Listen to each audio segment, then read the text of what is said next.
Hey GP, can you give me a recap of video number 3? In episode 25.3, recorded on April 8th, you reflect on the roller coaster of the past week since starting the video series.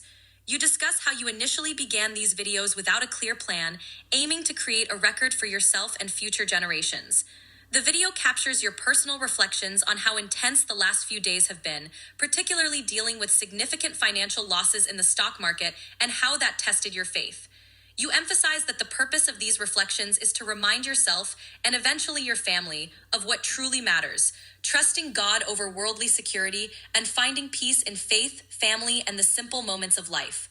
Overall, the video is a heartfelt reflection on learning to let go and trust in God's plan, even when facing challenges. Hi there. Today is April the 8th. It doesn't seem real. There was only a week ago, on April 1st, April Fool's Day, that I started to make this series of videos without really any plans or any specific goal on what to do and how to do it. Kind of go where the wind blows, so to speak. The main goal, however, is to establish a record in my effort of trying to live a life to the fullest. And I've asked myself, who are you talking to? Who's your audience? And as I mentioned before, I'm hoping to establish a record that maybe one day, 5 years from now, 10 years from now, maybe when I'm no longer here, my kids or my grandkids might just want to come across one of these videos and say, gee, I remember no, I remember when you used to talk about this or that, or, whatever they might remember. The same way that I would like to have, as I said before, a record of my mom or my dad 20, 30, 40 years ago, and just kind of see what were they thinking, what was guiding their lives, what were they worried about, what did they enjoy, what were they aiming for. But yes, you have a few pictures, a few this, a few that, but the world is changing, so I am doing it for that purpose. The ultimate purpose, however, is that I'm really talking to myself.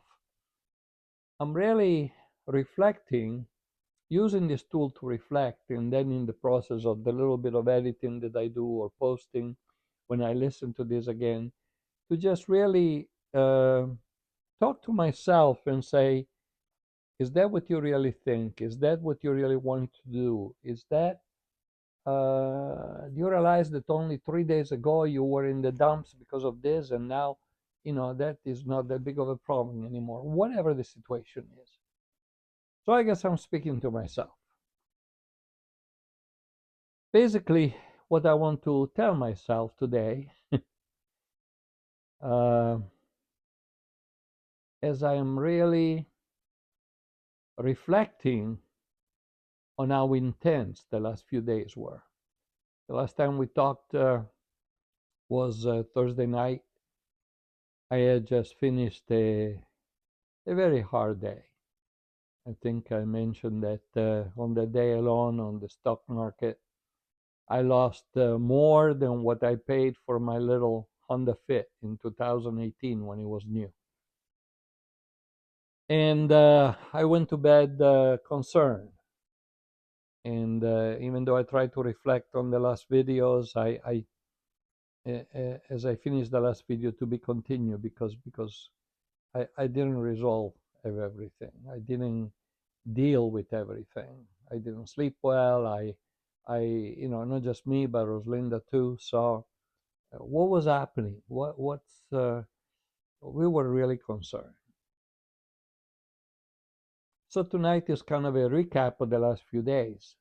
I have to say that on Friday, even though we had just had an awful day the day before, we had a similar day.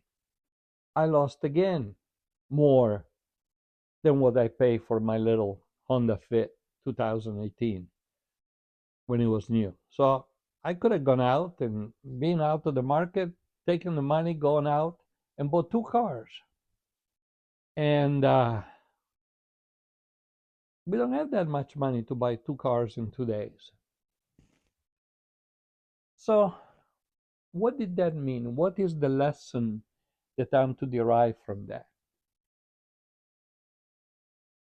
I don't want to use the money as a yardstick to measure the success or the failures of my life. However, if I say that I want to live life to the fullest, and I have come at this point in my life to believing that living life to the fullest is not according to what the world says is living life to the fullest, but according to what God says is living life to the fullest. Believing that if He created me, if He made me a certain way, He had a purpose in making me that certain way. Now, I have the freedom of choice and I can deviate it in trying to be a different way. But it will never work to the optimum because um, it, I wasn't made that way. I wasn't made for it. So I can say, oh yeah, God, I want to do things your way. After all, I'm a good Christian. I pay the taxes. I don't cheat on my wife. Um, I given up chocolate for Lent. We can justify it in a ton of different ways. I go to church on Sunday. I help people parking cars in the parking lot. So I'm giving on myself, and I can see God laughing at me. I'm not criticizing anyone else that might do all these things. I'm talking about myself. I can see him laughing because he says, yeah, if that to you is what the level that you want to play life at, it's your choice. I have a higher level. It is kind of like if I was a soccer player, a football player, a baseball player, or, to use sports as an analogy. I could be playing, well, nowadays, as I'm 75 years old, I don't do much playing. And I've never been good even when I was young. But let's use that as an example. I could be playing in a little field close to my house against people that are pretty much at my level and maybe score a few goals or hit a home run or achieve some things and feeling pretty good. He says, hey, I'm good. Compared to what? Compared to the other sluts like myself that I was playing with. But God is saying, I made you for bigger things. And we cannot even imagine what those bigger things are. So, as we walk in life and we go down this journey, and different thing happens. In my case, again, speaking for myself, I start thinking, yes, but maybe I'll try that, or the Word of God says this, but what does that really mean? And do I really believe in it? Or, well, I'll try it. Oh, it worked. Oh, well, I'll try that too. Oh, that worked too. Or so we change. And we change to the point where we take care of a few things in life. Maybe we correct a few bad habits, or frankly, some of the bad habits as you get older get corrected by themselves because you just don't have the same desires to do certain things or the same drive or the same opportunities even. So it's easy to give up something if you don't have any chance of getting it. But there is a couple of things, as I said before, that I wasn't admitting it, but I was grasping them. One of them is my full desire of travel. Again, travel to me doesn't necessarily mean cruises, big trips, or, I was a travel agent. I've been in 64 different countries. I stayed in fancy hotels and I slept in the car. I have been on cruises, and I've been in hotels that frankly, we didn't even go under the sheet because they were questionable. So I don't want to say I've experienced it all, but I've had my share. But I could leave if somebody could say right now, and I'm kind of exaggerating, but I would say, hey, tomorrow morning, do you want to drive to California? I want to bring this car to my brother-in-law, and then I want to drive back with another car, or will you come and help me drive? Or I'll be there in a second because I love to drive, I love adventure, I love to try something new, and so on. And the other thing that I felt pretty good about it, as I said, I've been retired 15 years, and we didn't have enough money when we retired, and I started to get involved in the stock market, and through one way or the other, I managed to produce enough supplemental income to allow us to do quite a few things. And I felt pretty proud of myself. I've done a good job. At one point, as I said before, I was going in and out of the market like every 6 days as an average. And at one point, I went for over 100 straight continuous trades without losing money in a single one. I mean, I was like, hey, who's Schwab to tell me that this doesn't work? Who's the professional moneymaker to tell me that this doesn't work? I'm doing it. I'm pulling myself from my own bootstraps. And then in the last couple of years, the Lord has kind of been saying, because it has happened sometimes that I would go left and the market will go right. Okay, I'll go right and the market will go left. And the Lord was saying, okay, you're such a big shot. Show me. And I couldn't make anything happen. So at one point, about a year and a half ago, I really felt the Lord saying to me, I can see you're working on trying to truly live a Christian life according to God's rules, not according to religions, denominations, what the people think, or what the current mentality of the day is, but according to that personal relationship with God. He says, but there are two things that you haven't given to me. You always plan. You always want to go on this trip. You want to go to, I've been on several trips. Last year, one trip alone, I drove for 13,000 miles by myself and going all over to the West Coast and so on. And you plan them, and because you have enough money in the bank account, you make them happen. Yes, you are conservative in your expenses. Yes, you are not looking for wild things and so on, but you're still doing it your way. And then you ask me to bless it. And the money is the same thing. You are, making a little bit of money here and there, which allows you to do all these things. And yes, you say God is good and all of these things, but basically you do it your way, and then you ask me to bless it. But you don't really want to do it my way. You haven't really turned it over, and you really don't submit that to me. So the Lord has been using the travel and the money as two things to really speak to me. The travel has kind of gone down, different reason, but mainly the desire I have to do certain kind of trips is becoming different than the desire that Rosalinda has to do certain kind of trips. So yeah, we could say, yeah, you go your way, I go my way, but in a few words, the pieces aren't fitting together. Apricale, which is where I usually go for 3 months in the summer. Many people have passed away. It is not the same as it was a few years ago. Traveling by car, which is something that I really enjoy. Rosalinda has some stomach problem with this or that she doesn't enjoy being in the car more than a couple of hours a day and so on, when actually I could be driving all day. So I'm not want to say that the travel is falling apart.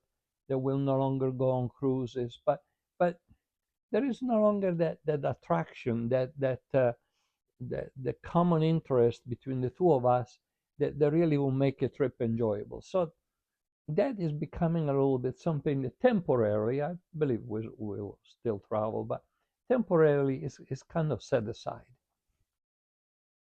And the other thing is the money. Again, uh, that's something that catches your attention. I don't know about yours, but mine, it does.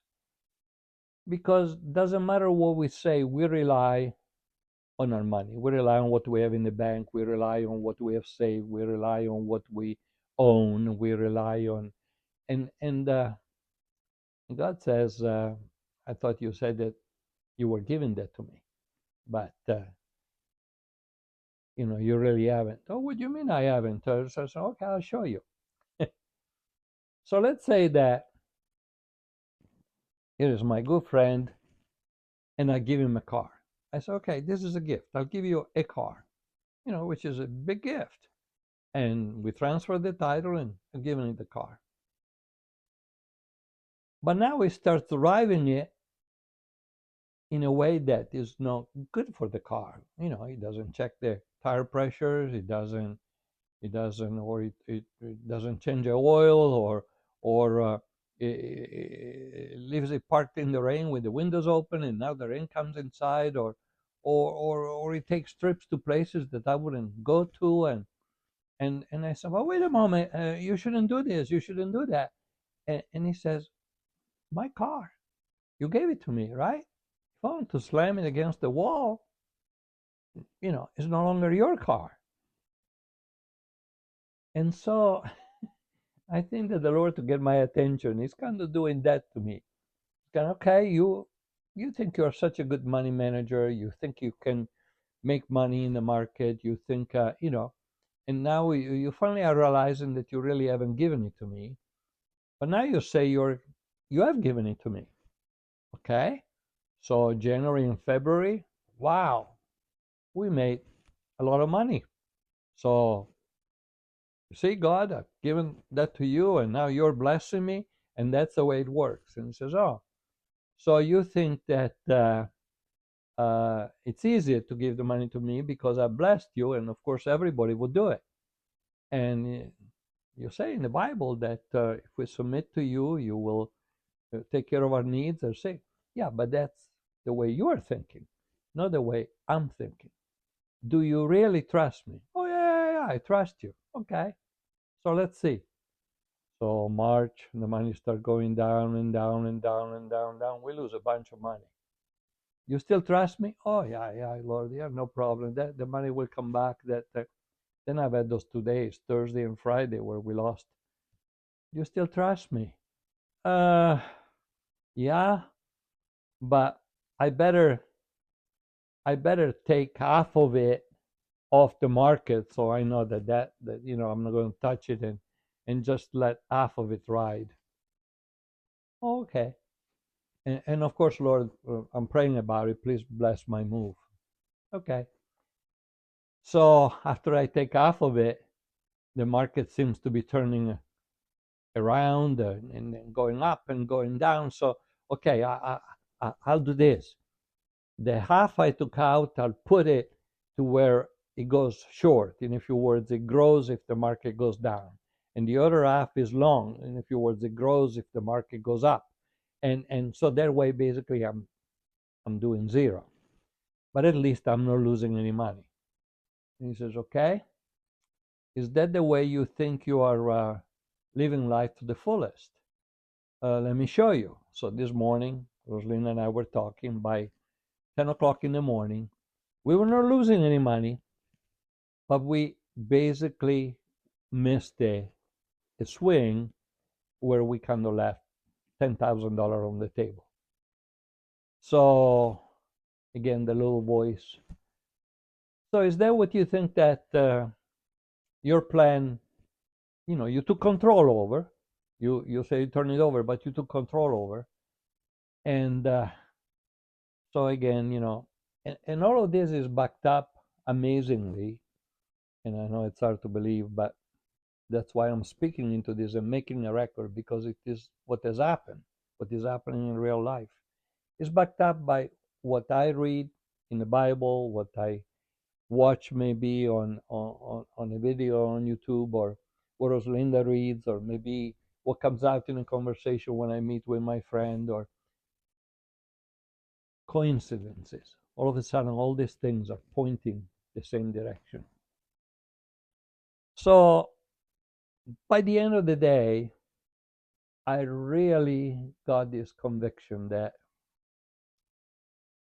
okay, I'm realizing that you're testing me at a higher level, Lord. You are, but you're also making me stronger. You are giving me more faith. You are you are building in me more courage to jump into things and trust in you. And the image comes to my mind of Peter, that he had lived with Christ for a while, and when they were on the boat and there was the storm and they see Jesus coming and walking on water, and they say, "Oh, it must be a ghost," and so on. And Peter says, Peter had my kind of personality, blah blah blah blah, big mouth, but also jumping into things. He says, "I would like to walk on water." He says, "Come on over," and he started to go over because he was crazy, like I am. But then, oh, wait a moment, and he started sinking. So that's the way I am. I might talk a big game, I might even jump into things, but then reality hits, and I panic. And I'm saying all of this because it is now, as I say, a week since I made the first video. I started here, just neutral. I'm going to make these videos. I plunged down last Thursday. Friday, I plunged further. The weekend, Rosalind and I had some fantastic times together. Really, I mean, she's really a great partner in life. She's really a great friend, and she is somebody to share life with, and I just cannot be thankful enough. And then today was what it was, and so there are lessons in all of these things.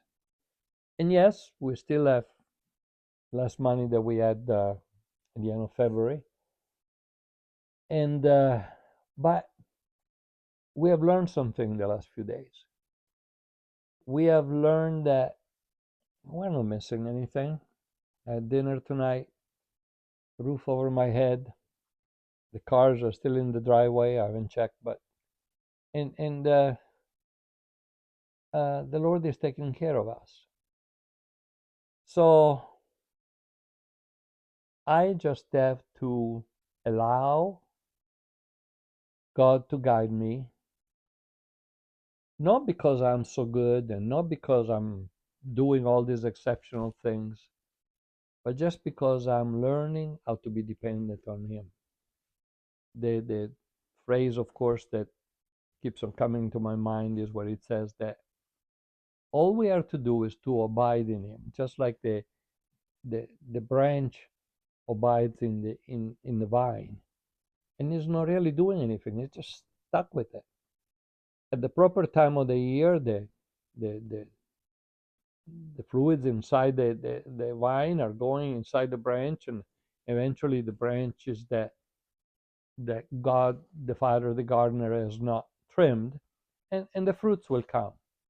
But all the branch has done is just to be attached to the vine.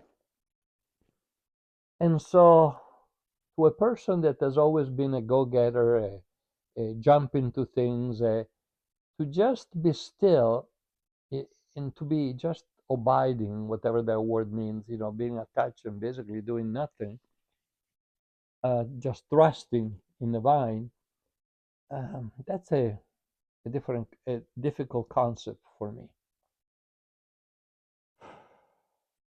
Especially when I think that, okay, so what am I to do? Just lay on the couch all day and God is in charge. I don't have to do anything. No, it doesn't mean that either. So where is the balance between serving, being active, being obedient, and yet being still? That's what I'm learning. That's what I'll continue learning. That's what Rosalinda is learning. And we believe that in this learning, looking back the last few years, or the last, really all of our lives, but especially the last few years since we retired, since we're really making it not a job out of it, but really a goal, there is no doubt that He's teaching us. There is no doubt that He is blessing us. There is no doubt that, yes, we have had some ups and downs and this or that, but at the end of it, He says that all things come for a good purpose. That, you know, I never remember the Bible exactly, I just remember the gist of it. But everything will turn out for the good for those who love the Lord, not for everybody. And sometimes we don't see those results until months later, years later, and who knows, sometimes until the end of our lives, or certain things don't develop until after we're gone. But as I'm sitting here tonight, reflecting, talking to myself, and who knows who will listen to these years to come, I really have to admit that we're on the right track. We are in the process of learning how to submitting ourselves to God, because while we don't have a cruise planned, or we don't have a trip planned right now, or we lost all our money in the market and so on, inside here we have more peace. Rosalinda and I have a better relationship than we have had since we've been married. The relationship with our kids is getting stronger. And are we living life at a higher level? Not the highest level, because I think there is plenty for us to learn, and we'll never achieve the level that is God's level. But a higher level than before? Yes. Yes. And I want to continue that way, and I want more of it. So I'm going to close right now, going to sleep, and I'll watch what I have recorded tomorrow, and who knows what I'll think of it tomorrow. But this came off from my heart after 7 days, 8 days that have really been a roller coaster, that have really been testing where we stand. So for the moment, I close. I think this was video number 3, and I'll see you on the next video. Bye.